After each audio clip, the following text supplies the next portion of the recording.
What's going on, everyone? It's Jeranism back again for another video talking about reality versus what others may consider reality. Kind of came to a realization recently, and that realization was that basically whoever got there first got to make the rules. So unfortunately now we live in a world of pretenders, and I do plan on doing everything that I can to get that changed. Mostly because Pretend Land or Globe Earth or Ball-E World, Twirlorama, you name it, is all taught in schools. Colleges, universities, you name it, worldwide, and that is very pathetic. And they throw it right in our face. You remember National Lampoon's Vacation? Look at the globe there on your left, with the planes flying upside down and all around. And then to the right you have the moose as an astronaut next to a rocket.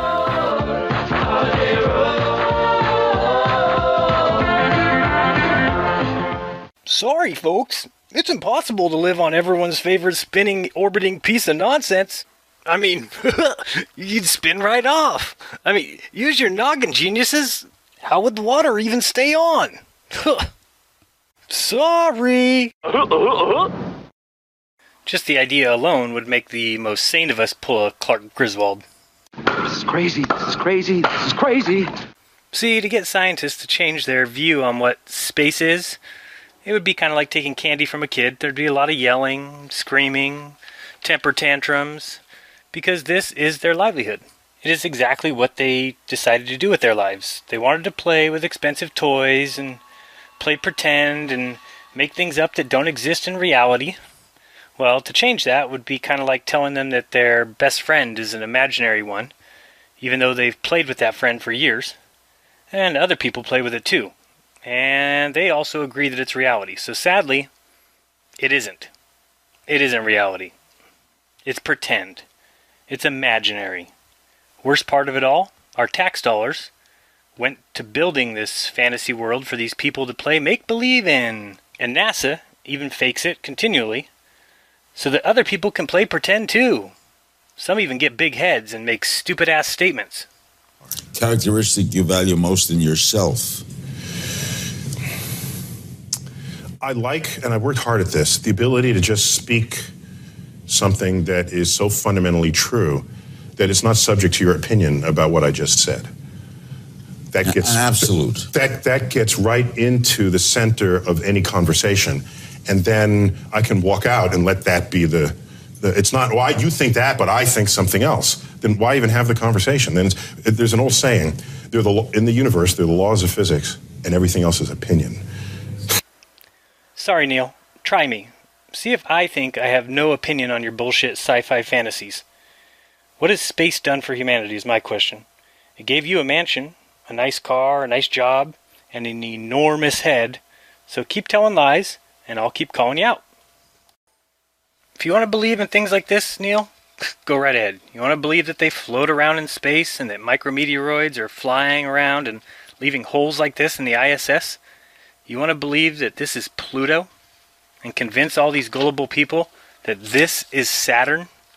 Yeah, this is a real telescopic view of Saturn.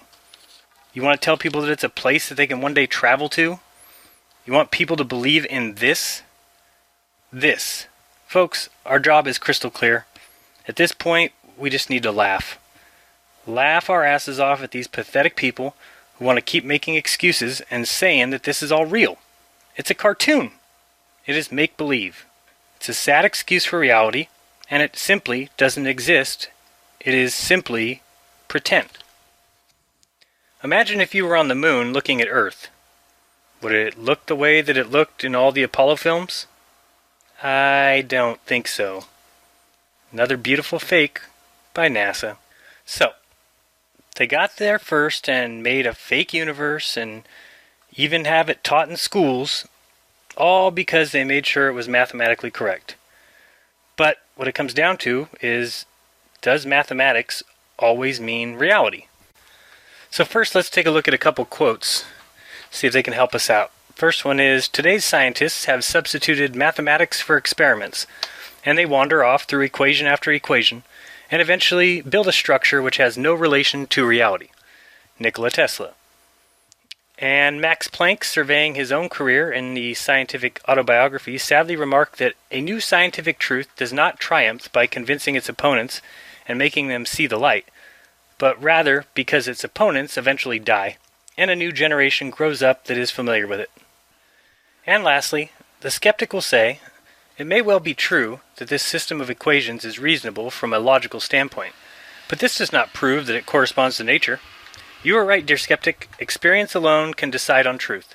Pure logical thinking cannot yield us any knowledge of the empirical world.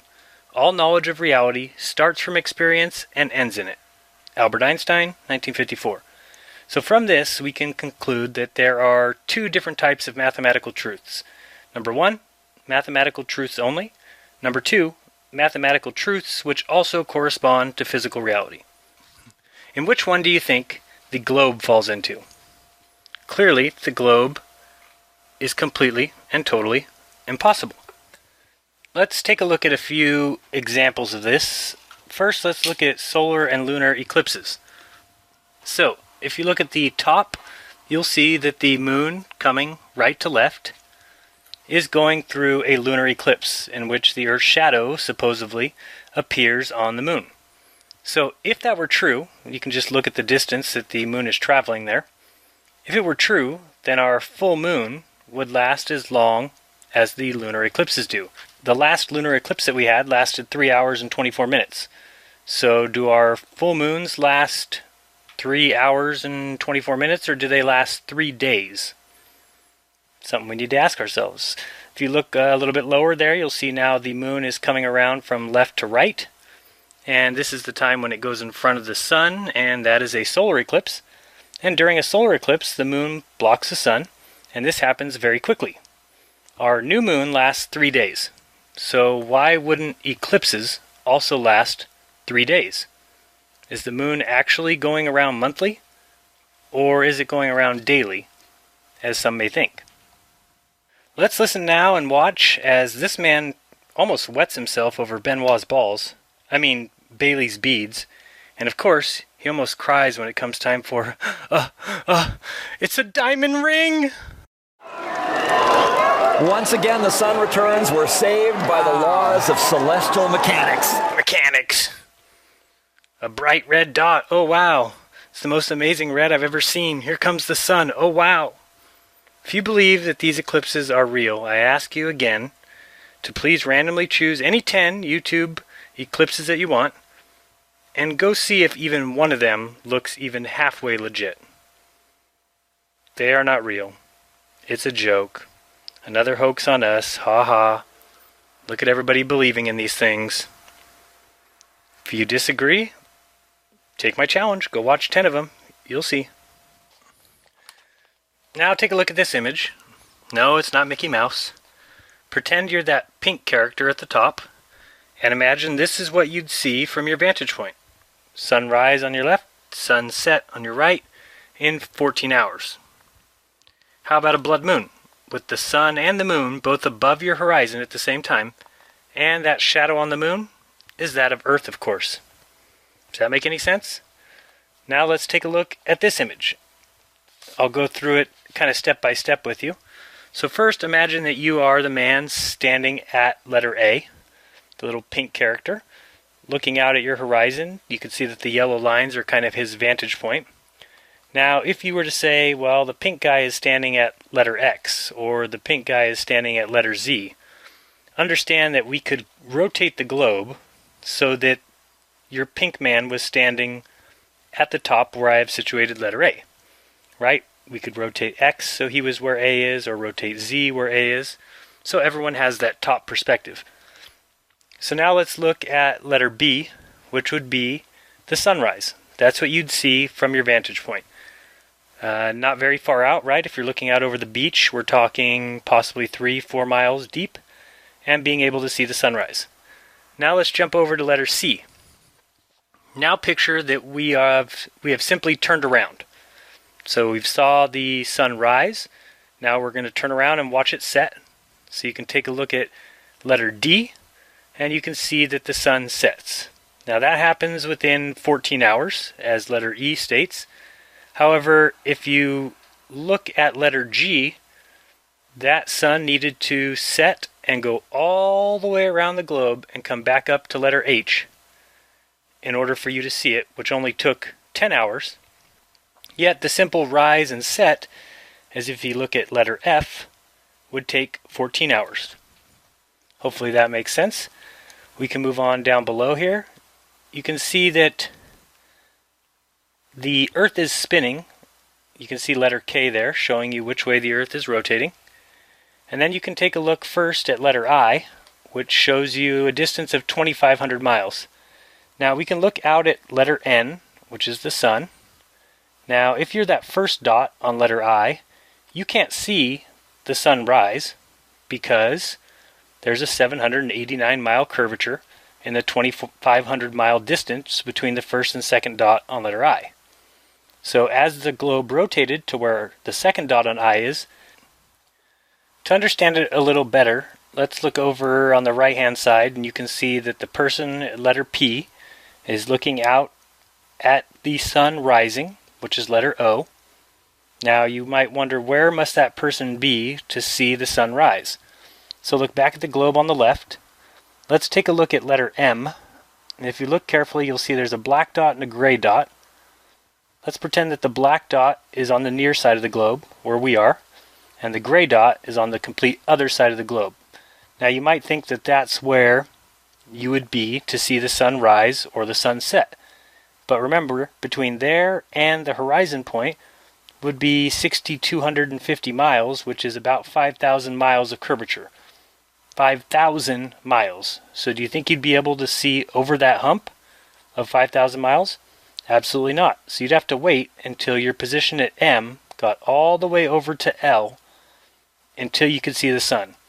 So how are we able to see the sun rise and set? Let's take a look at this carousel. If you've never seen this one before, it's a world famous carousel in Santa Cruz, California. It was implemented in 1911, still running. It's kind of a cool one because you can grab these little, I don't know if you can anymore actually, you can grab little ring hooks and try and throw them in the clown's mouth, but people start throwing them at each other because, you know, us humans like to throw things at each other. So let's pretend that that clown is the sun. And this is us going around the Earth. So let's see how often we would see the sun rise or set. You can kind of pretend that pole in front of you is the horizon. So we would see the sun rise and set. And then we'd have all this time to sleep. Because really, about 1/20th of our trip is the sunrise and sunset. Here it comes again. There's the sunrise and there's the sunset. So that's why the globe makes no sense. Like I've told you before, take an hour and just think about living on a globe. It doesn't work. It's pretend. It's a joke. There he goes. Goodbye. So hopefully you can see that if you're on the Earth rotating like this, how would you ever see the sun rise until you got to the position that your horizon was right in front of it? Like here, we see it rise, and then we see it set. And now we get to go around and wave at the people and look outside and eat a cotton candy and a corn dog. And here we come again, and we see the sun rise and set. Hopefully that helped you visualize a little better how the globe is a joke. Because remember that we see the sun half the time, and half the time we don't. So on a ball, that would mean that you get to see it half the time. How would it be possible to see the sun on half of our carousel trip here? How would we see the clown half the time? Another way to look at it is if you ever look at the night sky, half of the stars are above the horizon at a time, and half are below. How would that be humanly possible to see half of the stars? You would have to be cutting the globe in half, but you can't see down to the middle half of the globe. You would only be able to see to your horizon, which is the very top of the globe. So explain to me how we see all the stars above the horizon every night, well, half the stars, and half the stars below. Doesn't make any sense. Therefore, the Earth is not a ball. Here's another image to show you that astronomy is bullshit. If you take a look here, you can see there's two different Earths. Let's take the one on the left first, and we're the little white guy. Of course, from there, he'd be able to see these stars as I've circled in purple. Correct? Makes sense? Well, 6 months later, we'd be on the other side of the sun. So let's now look at the Earth that's on the right-hand side. And now we'd be able to see the stars that are in the blue circles. But how would you be able to see the same stars as on the other side of the Earth? You can't. They'd be missing. Yet, that's not as appears in our reality. Next image, we have another picture of the Earth, and you'll see the man at the top of the globe is spinning 150 miles per hour, while the man at the equator is spinning 1,050 miles per hour. So if the man at the top spent 20 years of his life up at the top and then took a little plane ride down to the equator and got off the plane spinning 900 miles per hour faster than he was just a few hours ago, how does he not fall on the ground and see stars? We'll never know. It's a mystery of the spinning ball globe. Now let's take a look at the next image. This one's interesting because I put a bunch of dots all over the place. Now imagine that I've told all those people to simply look north. And the purple arrows are the direction that every person would be looking, which would be disastrous. And if you look down around 7 o'clock, I'd say, if we treated the Earth as a clock, you can see that one guy has a purple and a yellow line coming out of his head, because if I told him to look north, technically he could look either direction. He could look at the yellow line, or he could look at the purple line. So is that our reality? That north is two directions, completely opposite each other, almost to a 45-degree angle? Absolutely not. But it only works on a globe, which is completely fiction. Now you'll see the next image. We've got the sun down below in the middle, and we're looking at the path of the Earth in its 6 months, which it travels almost 300 million miles. Yes, 300 million miles. And you'll see that the Earth has its axis, so its tilt. On the right-hand side, we can see the red man, and we can see the arrow that's pointing to his up or behind him, and the arrow pointing to the north. Now let's take our travels as we go all the way around to the other side of the sun. The axis, of course, stays the same, so it's still pointed at the North Star. Yet now our up is the complete opposite direction. And north, how can you even keep north in the same direction as it just was? Of course, they'll tell you that these stars are infinite distance away from you, that they are trillions and quadrillions of miles away, which is an easy way to say, we have no idea. It's some bullshit, so we'll just make it up. Now, due to current scientific thought, it is currently acceptable for some clowns to feel smart while making absolutely zero sense, even to be so full of themselves that they'll make $7,000 challenges, and they of course will never pay, because they simply don't understand that longitude and latitude lines are fictitious, they're not real, and even others will come along and include their own $1,000 when they don't understand either what the challenge is, but simply because they believe in a globe, they feel like they're smart. You know who I'm talking about. Aloha, mahalo to all my truthers. So now, no need to make sense or even try and understand the challenge that I'll be making. Let's be mature and talk about one simple subject that I don't understand at all, but I will talk like this to make it seem like I have a clue about my globe Earth model when I absolutely don't. See, I'm confused by sending this plane up and to the right from Mexico and claiming that the pilot must fly that way on the fake flat Earth map, where my plane that flies like I always do from California to Hawaii goes up and to the left to get to Hawaii. So my simple statement is how in the world on your fake map you go up and to the right. See, once you understand that those lines there going to the right are called fictitious, then you realize that the plane can go any way you send it. In fact, your plane goes against those lines as well when you go up and to the left on your globe, in which you must also climb the hump of 789 miles, which is not needed on the flat Earth model. Now, take a look at the flat Earth map.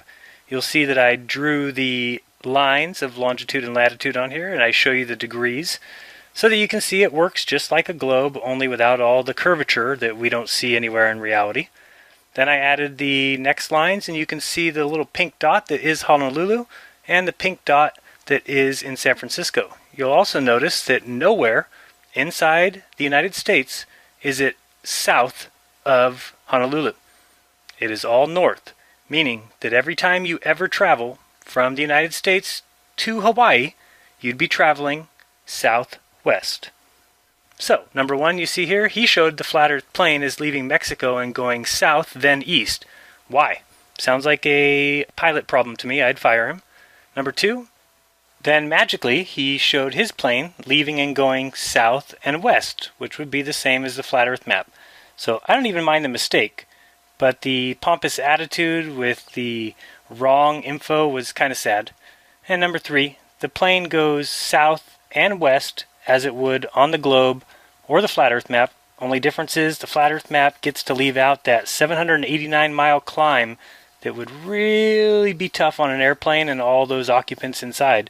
But, you know, the globe's the fact, so I guess we just all deal with the big climb and the headaches and the altitude. But we're impressive creatures, what can I say? You can see here that on this little diagram, the highest mountain in the United States is 3 miles. Plane flies about 7 miles. The ISS flies at 250 miles high. Yet the plane on its way to Hawaii, 789 miles. It's an impressive jetliner. Aloha and mahalo, and thank you for not flying along the longitude and latitude lines.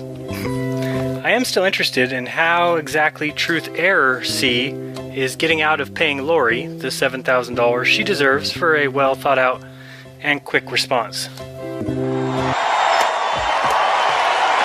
That's one small step for man, one giant.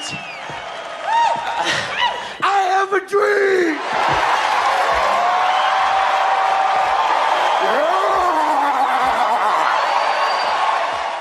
Well, folks, that's about it for today. Stay tuned this week. We got all kinds of awesome stuff coming up. We have purchase and material details for our time to launch balloons. You can join me tonight if you like, along with Bob from Hawaii. If he can join us, possibly TJ will be there.